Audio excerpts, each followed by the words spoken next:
पिछली बार जब दिल्ली गुजरात आई तो गुजरात की पूरी टीम 100 रन भी नहीं बना पाई।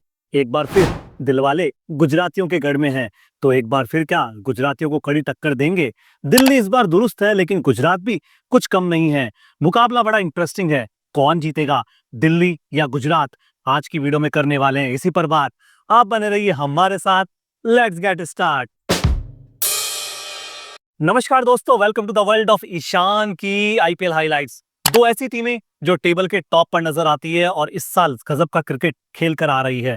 गुजरात टाइटंस ने 4 मुकाबले जीते, वहीं दिल्ली कैपिटल्स अपने 6 में से 5 मुकाबले जीतकर पहली टीम बनी जिसने 10 अंक अर्जित किए। अब गुजरातियों के गढ़ में दिल्ली है, क्या मुकाबला जीत पाएंगे? आज की वीडियो में हेड टू हेड राइवलरी से लेकर मैच प्रेडिक्शन तक खूब सारा मसाला। लेकिन सबसे पहले शुरुआत करते हैं हेड टू हेड राइवलरी से। जहां गुजरात और दिल्ली के बीच सिर्फ 5 मुकाबले हुए। गुजरात ने 2 जीते शुरुआती वाले, लेकिन आखिरी 3 मुकाबले दिल्ली के खाते में गए। पिछला मुकाबला दिल्ली जीत कर आई, गुजरात को पिछले मुकाबले में हार मिली। लेकिन इस बार मुकाबला गुजरातियों के गढ़ में है। नरेंद्र मोदी स्टेडियम है, जहां पर इस बार मुकाबला रेड सॉइल वाली पिच पर होने की उम्मीद है।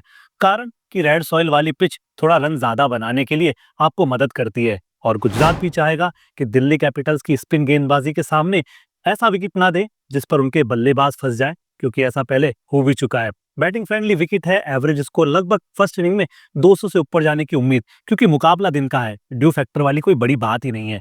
अब तक यहाँ पे आईपीएल के 38 मुकाबले खेले गए, ज्यादातर बाद में बल्लेबाजी करने वाली टीम ने बाजी मारी। लेकिन इस सीजन क्या हुआ दोस्तों, इस सीजन 3 मुकाबले और तीनों ही मैच उस टीम ने जीते जिन्होंने पहले बल्लेबाजी की। गुजरात टाइटंस इस सीजन इस मैदान पर 3 मुकाबले खेली, सिर्फ पंजाब से मुकाबला हारी, वहां भी अच्छा चेस करने की कोशिश जरूर की, लेकिन आखिरी 2 मुकाबले गुजरात ने अपने गढ़ में जीते हैं। पावर प्ले की कहानी काफी अजीब है, आईपीएल के पैटर्न से तो बिल्कुल अलग है। किसके लिए? दिल्ली कैपिटल्स के लिए। कहा जाता है कि पावर प्ले जीतो मुकाबला जीतो, लेकिन दिल्ली कैपिटल्स ने अपने 5 मुकाबलों में से 3 मैच ऐसे खेले जहां पर पावर प्ले में वो सामने वाली टीम से बाजी हार गई, फिर भी मुकाबला उन्होंने जीता। खैर, गुजरात का पावर प्ले बहुत अच्छा रहा। गुजरात ने एवरेज स्कोर पावर प्ले में 55 रन बनाया। गुजरात के गेंदबाजों ने 53 रन खर्च किए। लेकिन गुजरात की यहाँ सबसे अच्छी बात है कि पावर प्ले में ऑन एन एवरेज सिर्फ 1 विकेट खर्च करते हुए नजर आए। 55 से प्लस का स्कोर गुजरात टाइटंस ने 3 बार बनाया। दिल्ली कैपिटल्स की पावर प्ले की कहानी इस सीजन बहुत फीकी रही दोस्तों, ये मानना पड़ेगा, एक्सेप्ट करना पड़ेगा। लेकिन फिर भी खराब पावर प्ले जाने के बावजूद भी दिल्ली कैपिटल्स ने मुकाबले को निकाला, तो तारीफ यहाँ पे दिल्ली कैपिटल्स की जरूर बनती है। वैसे पावर प्ले का सिनारियो तो ये कहता है कि जो भी टीम पावर प्ले जीतती है वो मैच जीतती है, और जो 2 से ज्यादा विकेट खोती है वो पावर प्ले में 90% मैच हारती है।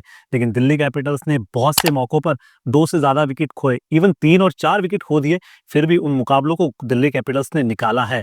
बट सबसे इंपॉर्टेंट बात क्या है कि डिफरेंसेस क्या है, और कंपैरिजन करते हैं top order, middle order, finishers, pacers और स्पिनर्स के बीच में, जहां पे गुजरात टाइटंस टॉप ऑर्डर में बेहतर। क्यों? साई सुदर्शन इनके पास, शुभमन गिल इनके पास, Jos Buttler. On the contrary Delhi के पास Jake Fraser McGurk, Abhishek Porel और करुण नायर।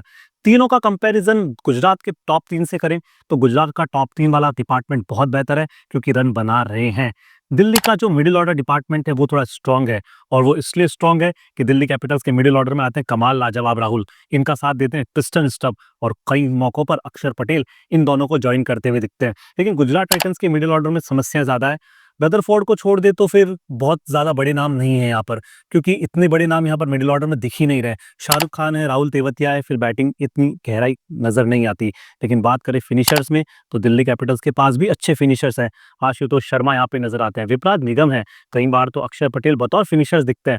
लेकिन गुजरात टाइटंस यहाँ भी मात खाती हुई दिखती है। कारण है कि शाहरुख खान, जिनका बल्ला ऑन एन एवरेज बहुत फीका, राहुल तेवतिया की ज्यादा बल्लेबाजी आती नहीं, और आती तो वो बड़े शॉट लगाते हैं और 2-4 गेंदों में आउट हो जाते हैं। ऐसा कोई तीसरा बड़ा नाम यहाँ पे नजर नहीं आता जो बतौर फिनिशर खेलता है। पेस डिपार्टमेंट में कौन सी टीम बाजी मार रही है? पेस डिपार्टमेंट गुजरात टाइटंस का बेहतर है। मोहम्मद सिराज इनके पास नजर आता है, प्रसिद्ध कृष्णा दिख रहे हैं, मोहम्मद अरशद खान, तीनों पेसर बहुत अच्छे। हालांकि दिल्ली कैपिटल्स के पास भी मोहित शर्मा है, मुकेश कुमार है, मिचेल स्टार्क जैसा बड़ा गेंदबाज है, लेकिन फिर भी मैं गुजरात के पेसर्स को थोड़ा सा कंपैरेटिव ज्यादा बेटर मानता हूं। अब सबसे बड़ी बात स्पिन यूनिट, जहां पे दोनों टीमें एक दूसरे को टक्कर देती है। दिल्ली कैपिटल्स के पास स्पिन यूनिट के 3 बड़े गेंदबाज, अक्षर पटेल, कुलदीप यादव, विपराज निगम। गुजरात टाइटंस के पास राशिद करामाती खान, साई किशोर और अब वॉशिंगटन सुंदर इनको ज्वाइन कर चुके हैं। ये स्पिन यूनिट बहुत कमाल करने वाली है, और जिस स्पिन यूनिट पे दम हुआ, जिसके पास बहुत अच्छी स्पिन यूनिट हुई, वो इस मुकाबले को भी निकालने वाली है। सबसे पहले गुजरात टाइटंस की स्ट्रेंथ की बात, और इनकी स्ट्रेंथ में सबसे बड़े 3 नाम टॉप ऑर्डर डिपार्टमेंट से: शुभमन गिल, साई सुदर्शन, जॉस बटलर। शुभमन गिल का ये सीजन बहुत अच्छा गुजरा, 6 मुकाबले, 208 रन, 41 का एवरेज और 149 का स्ट्राइक रेट। लेकिन थोड़ी सी प्रॉब्लम दिल्ली कैपिटल्स के सामने बल्लेबाजी करने में हमने देखी, जहां पे 14 मुकाबलों में 386 रन तो है, सिर्फ 27 की एवरेज और 127 की स्ट्राइक रेट से। पिछले सीजन 2 मुकाबले हुए जहां पर भी शुभमन गिल का बल्ला दिल्ली कैपिटल्स के खिलाफ दोनों ही मुकाबलों में नहीं चला, लेकिन बल्ला चलता है साई सुदर्शन का दिल्ली कैपिटल्स के खिलाफ। 3 मुकाबले, 139 रन, 69 का एवरेज अपने पास और स्ट्राइक रेट भी लाजवाब। लेकिन इस सीजन तो साई सुदर्शन बहुत अच्छे, लाजवाब, और जितनी ये तारीफ इस बल्लेबाज की आप कर दें वो कम है, क्योंकि इस सीजन कंसिस्टेंसी के असली मायने क्या होते हैं वो साई सुदर्शन ही समझा रहे हैं। 6 मुकाबले, 329 रन, हाईएस्ट स्कोरर है नंबर 2 पर, एवरेज 54 की, स्ट्राइक रेट 151 का। साई इस टीम के टॉप ऑर्डर में सबसे बड़ी मजबूती नजर आते हैं। एक और बड़ा नाम जिन्हें नरेंद्र मोदी स्टेडियम पर रन बनाना पसंद है, दिल्ली कैपिटल्स के खिलाफ इनके आंकड़े भी अच्छे हैं और इस सीजन भी इनका परफॉर्मेंस बेटर है। 6 मुकाबले, 218 रन, 157 की स्ट्राइक रेट से दिल्ली कैपिटल्स के खिलाफ भी 413 रन का एक्सपीरियंस इनके पास है और 158 की स्ट्राइक रेट ये रखते हैं। लेकिन मिडिल ऑर्डर में भी गुजरात टाइटंस के लिए आप बहुत अच्छी बात देख सकते हैं, क्योंकि वॉशिंगटन सुंदर यहाँ पे नजर आते हैं, शेफरन रदरफोर्ड दिख रहे हैं और दोनों मिलकर अच्छी पारियां खेल रहे हैं। सबसे अच्छी बात, 7 से 15 ओवर का फेज जहाँ पर ये मिडिल ऑर्डर वाले बल्लेबाज अधिकतर बल्लेबाजी करते हैं, इनका स्ट्राइक रेट लाजवाब है और लगभग 180 टू 200 का स्ट्राइक रेट आप इनका देखेंगे। ऑन एन एवरेज बहुत अच्छी बल्लेबाजी कर रहे हैं, हर मुकाबले में कंट्रीब्यूशन इन दोनों बल्लेबाजों से निकल कर आ रहा है और दोनों की इनफॉर्म वाली बैटिंग से गुजरात टाइटंस का मिडिल ऑर्डर स्ट्रांग हुआ है। पर वीकनेसेस कहाँ है? वीकनेस फिनिशिंग टचेस देने वाले खिलाड़ियों के बीच आप तलाश सकते हैं, क्योंकि इतने बड़े नाम गुजरात टाइटंस के पास नहीं है। शाहरुख खान है जरूर, लेकिन 6 मुकाबले में सिर्फ 62 रन बनाए। राहुल तेवतिया, ज्यादा बल्लेबाजी करने का मौका नहीं मिलता। मुझे समझ नहीं आ रहा कि राहुल तेवतिया किस रोल से टीम का हिस्सा है। वो फिनिशिंग टचेस दे नहीं पा रहे हैं, गेंदबाजी गुजरात टाइटंस उनसे करा नहीं पा रही। तो क्या राहुल तेवतिया की जगह ग्लेन फिलिप्स को खिलाया जा सकता है? फिलिप्स के आने से मजबूती मिलेगी मिडिल ऑर्डर को, और फिलिप्स ऐसे बल्लेबाज भी हैं जो नीचे आके अंतिम ओवर में रन बना भी सकते हैं। राशिद करामती खान के पास भी अच्छी एवरेज नहीं है, मोहम्मद अरशद खान भी बतौर बॉलिंग ऑलराउंडर टीम का हिस्सा है, तो फिनिशिंग टचेस देने में प्रॉब्लम गुजरात को हो रही है। गुजरात का पेस अटैक लाजवाब है, मोहम्मद सिराज बहुत अच्छे हैं, 10 विकेट लिए हैं, इनकी इकोनॉमी लाजवाब है और बहुत उम्दा गेंदबाजी कर रहे हैं। प्रसिद्ध कृष्णा को तो क्या कहना यार, प्रसिद्ध कृष्णा ने जिस तरह की गेंदबाजी इस सीजन की, 6 मुकाबले, 10 विकेट, 13 की स्ट्राइक रेट, लेकिन सबसे ज्यादा इंप्रेस इन्होंने किया अपनी इकोनॉमी को लेकर, जहां पे बतौर तेज गेंदबाज इनकी इकोनॉमी 7 से भी कम की है। 6.9 की इकोनॉमी प्रसिद्ध कृष्णा की, और बताती है कि गुजरात टाइटंस की तेज गेंदबाजी डिपार्टमेंट को ये कितनी ज्यादा मजबूती दे रहे हैं। ऐसे में एक और बड़ा नाम गुजरात टाइटंस की तेज गेंदबाजी में मोहम्मद अरशद खान का निकल कर आता है। बट ऐसा नहीं है कि सिर्फ तेज गेंदबाजी डिपार्टमेंट गुजरात की जान है। गुजरात की सबसे बड़ी जान इनकी स्पिन यूनिट भी है, जहाँ पे करामाती खान आते हैं। राशिद इनका नाम है और इनकी गेंदबाजी में आप थोड़ा सा एक्सपीरियंस तलाश सकते हैं। इनको बहुत बेहतर तरीके से इस सीजन साई किशोर ने ज्वाइन किया। मानकर चलिए गुजरात की स्पिन यूनिट को आप 2 थम्स अप जरूर देंगे। अब वॉशिंगटन सुंदर प्लेइंग 11 में आ गया और स्पिन यूनिट को ज्वाइन कर रहे हैं, तो मानिए ये ट्रायो स्पिन यूनिट वाला कमाल का होने वाला है गुजरात टाइटंस के लिए। लेकिन थोड़ी सी प्रॉब्लम इस स्पिन यूनिट से होकर ही गुजरती है। राशिद करामाती के पास 6 मुकाबले, 4 विकेट है, लेकिन इकोनॉमी पुअर। वॉशिंगटन सुंदर ने 2 मुकाबले खेले, 7 की इकोनॉमी है, लेकिन विकेट सिर्फ 1 आया। साई किशोर की पिछले मुकाबले में खूब पिटाई हुई, 1.3 गेंदों पर इन्होंने 35 रन दे दिए, मात्र 9 गेंदों पर 35 रन की पिटाई खाकर आए हैं। राहुल तेवतिया से तो गुजरात गेंदबाजी ही नहीं करा रही यार, तो स्पिन अटैक में ये थोड़े से कंसर्न वाले पॉइंट्स आप देख सकते हैं। कंसर्न वाले पॉइंट्स दिल्ली कैपिटल्स के लिए क्या है? टॉप ऑर्डर डिपार्टमेंट, जहां पर उनका सलामी बल्लेबाज जेट फ्रेजर मैकगर्क, जो पिछले साल 250 और 270 की स्ट्राइक रेट से बल्लेबाजी कर रहा था, लेकिन इस सीजन सिर्फ 6 मुकाबलों में 55 रन बनाए, मात्र 105 की स्ट्राइक रेट से। और गुजरात टाइटंस के खिलाफ भी इनका बल्ला ज्यादा अच्छा चलता नहीं है ना। अभिषेक पौरेल को जिम्मेदारी मिली है इनके साथ ओपनिंग करने की, क्योंकि फाफ डु प्लेसिस इंजर्ड है और शायद इस मुकाबले में भी वो बाहर रहेंगे। अब एक बार फिर पौरेल और मैकगर्क ओपन करेंगे। पौरेल ने पिछले मुकाबले में हाथ जरूर दिखाए, बट कंसिस्टेंसी वाली बात इनके साथ लगी हुई है, क्योंकि 6 मुकाबलों में मात्र 156 रन है, 31 की एवरेज और 143 की स्ट्राइक रेट से। गुजरात टाइटंस के खिलाफ भी इनके आंकड़े काफी साधारण नजर आते हैं। एक और बड़ा नाम है जो नंबर 3 पर आएंगे, और वो है करुण नायर।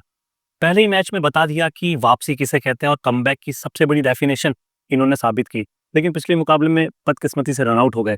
इस मुकाबले में टर्निंग पॉइंट करुण नायर हो सकता है और टीम के लिए बहुत बड़े मैच विनर बन सकते हैं। बट फिर भी ओवरऑल गुजरात टाइटंस के टॉप ऑर्डर से दिल्ली का टॉप ऑर्डर तो कमजोर है ही। लेकिन मिडिल ऑर्डर में क्या? मिडिल ऑर्डर में बड़े नाम, कमाल लाजवाब, राहुल, अक्षर पटेल और ट्रिस्टन स्टब, कि तीनों ऐसे खिलाड़ी जो अपने दम पर पूरे मैच को पलटने का दम रखते हैं और कई मौकों पर ऐसा किया। केएल राहुल तो लाजवाब तरीके से कमाल प्रदर्शन कर रहे हैं, कंटिन्यू टीम को जिता रहे हैं। ट्रिस्टन स्टब भी इस तरह की भूमिका रखते हैं और बहुत अच्छी बल्लेबाजी ट्रिस्टन स्टब भी कर रहे हैं। हमने बहुत से मौकों पर देखा जब ट्रिस्टन स्टब की बल्लेबाजी के दम पर टीम विनिंग लाइन के उस पार पहुंची। इनका एवरेज 70 से प्लस का इस सीजन निकल कर आया। केएल राहुल की स्टेबिलिटी और क्रीज पर टिककर टीम को जीत दिलाने की जो भूख है वो लगातार हम देख रहे हैं। अक्षर पटेल बतौर captain leading from the front का एग्जाम्पल सेट कर रहे हैं दोस्तों यार। इनके पास भी बहुत अच्छे फिनिशर्स हैं, जहाँ पे आशुतोष शर्मा एक बहुत बड़ा नाम है। 5 मुकाबलों में भले ही रन 99 है, लेकिन स्ट्राइक रेट 173 का है। 2 मुकाबलों में जब आशुतोष शर्मा की जरूरत पड़ी, उन दोनों ही मुकाबलों में आशुतोष शर्मा ने अपने दम पर टीम के स्कोर को बहुत आगे पहुंचाया, तेजी से आगे पहुंचाया। एक और नाम जो बतौर ऑलराउंडर टीम का हिस्सा और चमक रहा है, विपराज निगम। गेंदबाजी में तो कमाल करते हैं, लेकिन जब बल्लेबाजी आती है 10-12 गेंदों की, उन 10-12 गेंदों की बल्लेबाजी में 216 की स्ट्राइक रेट से रन बनाते हैं और आशुतोष शर्मा का बहुत अच्छा ये साथ देते हैं। टीम की तेज गेंदबाजी में दम है और दम में सबसे बड़ा नाम मिचेल स्टार्क का है। सुपर ओवर में बहुत अच्छी गेंदबाजी इन्होंने की। मोहित शर्मा एक बड़ा नाम, मुकेश कुमार सबसे बड़ा नाम।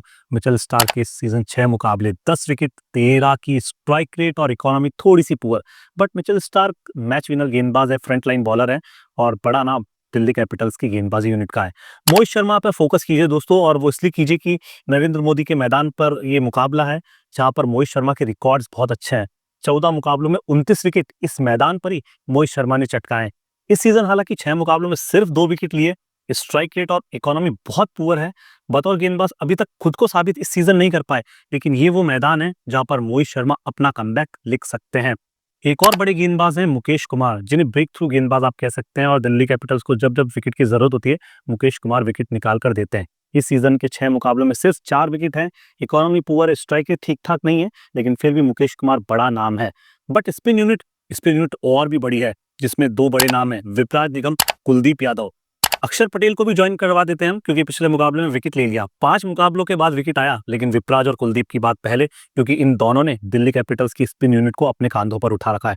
6 मुकाबले विपराज निगम के 7 विकेट और 9 की इकोनॉमी, लेकिन कुलदीप यादव बहुत बेहतर, इतने बेहतर कि आप इनकी इकोनॉमी देख के चौंक जाएंगे और इनके मुरीद हो जाएंगे। 6 मुकाबलों में 11 विकेट तो लिए, लेकिन बल्लेबाजों को रन भी नहीं बनाने दिए। 6 की इकोनॉमी इस बात का सबसे बड़ा प्रूफ है कि कुलदीप यादव इस सीजन कितने कम खर्चीले और कंजूस गेंदबाज बनते हैं। फिर भी on an average Delhi Capitals की साइड अच्छी लग रही है, लेकिन क्या बदलाव यहाँ पर होगा? दोस्तों मुझे नहीं लगता कि दिल्ली कैपिटल्स यहाँ पर कोई बदलाव करने वाली है। फाफ डु प्लेसिस अगर पूरी तरह से फिट हुए तो खेलेंगे, लेकिन चांसेस बहुत कम है और इस मुकाबले के लिए भी शायद वो अनअवेलेबल है। अब अनअवेलेबल है तो जैक फ्रेजर मैकगर एक मुकाबला और खेल सकते हैं, लेकिन गुजरात टाइटंस में बदलाव की गुंजाइश है क्या? दोस्तों पर्सनली मुझे ऐसा लगता है कि गुजरात टाइटंस को बदलाव करना चाहिए। और बदलाव कहाँ करना चाहिए कि राहुल तेवतिया की जगह ग्लेन फिलिप्स को आप खिला लें, क्योंकि आप लगातार सिर्फ 3 ही ओवरसीज प्लेयर को खिलाते हुए आ रहे हैं। आप यहाँ पे ग्लेन फिलिप्स को मौका दीजिए। ग्लेन फिलिप्स के आने से टीम को मजबूती मिलेगी मिडिल ऑर्डर्स में। ग्लेन फिलिप्स वो बल्लेबाज हैं, वो गेंदबाज हैं, वो फील्डर हैं, जो 3 डायमेंशन एक बहुत अच्छा रोल टीम के लिए अदा करते हैं। ग्लेन फिलिप्स के आने से गुजरात टाइटंस की बल्लेबाजी में बहुत ज्यादा मजबूती आएगी। एक अतिरिक्त स्पिन गेंदबाज टीम को मिलेगा। लेकिन आप फैंटेसी 11 पर कोई टीम बनाते हैं तो अभी के लिए हम आपको एक टीम सजेस्ट करना चाहते हैं जो अच्छे पॉइंट्स कमा के दे सकती है। आप गुजरात टाइटंस की तरफ से जॉस बटलर को लीजिए, साई सुदर्शन को लीजिए।